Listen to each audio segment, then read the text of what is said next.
Hi everybody, this is my Black Ghost Knifefish tank, and I'm in the middle of a treatment for cyanobacteria, the blue-green algae or blue-green slime algae it's called sometimes. I have never really been able to fully identify exactly what I've got going on in this tank.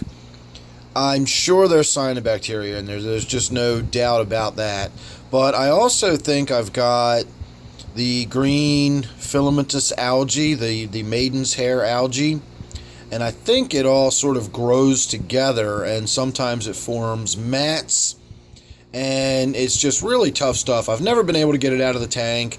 I've always just sort of dealt with it. Every so often I've got to do a treatment, and we get in there and we do this blue-green slime treatment and so on and so forth, and here we go again.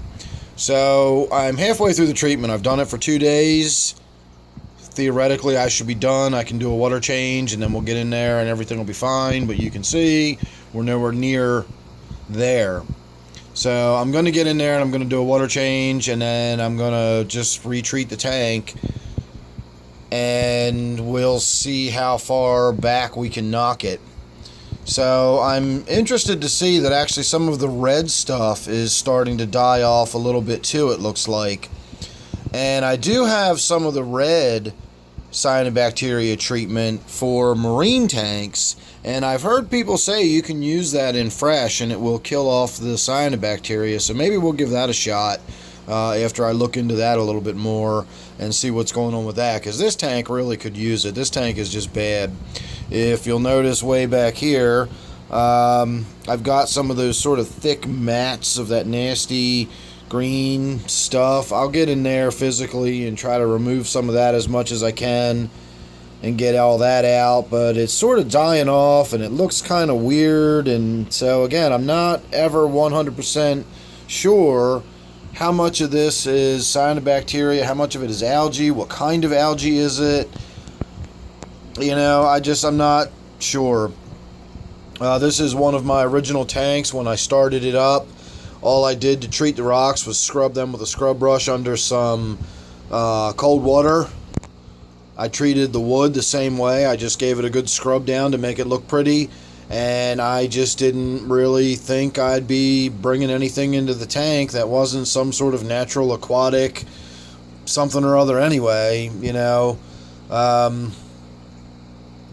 in retrospect, maybe I shouldn't have done that, but that was years ago, and this tank has been like this ever since. So I have been sort of neglectful as of late. I've let it get really bad. I've been in the process of working on something, and part of what I was doing involved changing the filter on this tank. And now that I've changed the filter on this tank, I feel like it's time to get started on getting it cleaned back up. One of the other things I will note is that when I changed the filter on this tank, I went from the 303B, the Sun 303B, which is the 3 tray, and it's a fairly small one.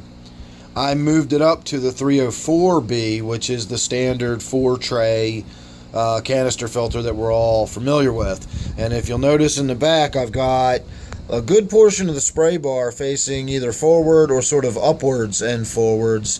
And if you will look at the fish and you'll look at the plants in the tank, I've got a lot of circulation going on around in the tank now. This is only a 40-gallon tank.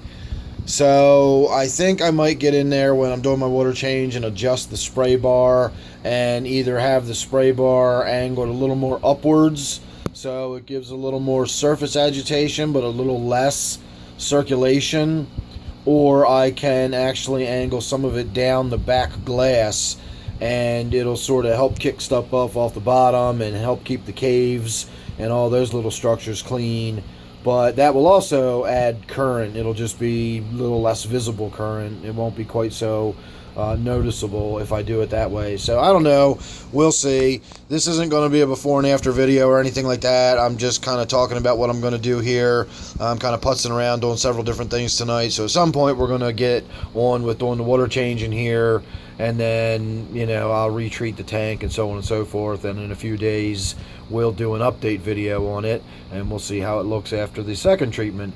So make sure you're subscribed. That way you won't miss the update when I do it. Don't forget, this one is my Black Ghost Knifefish tank. I'll see you real soon in the next one. Thanks for watching.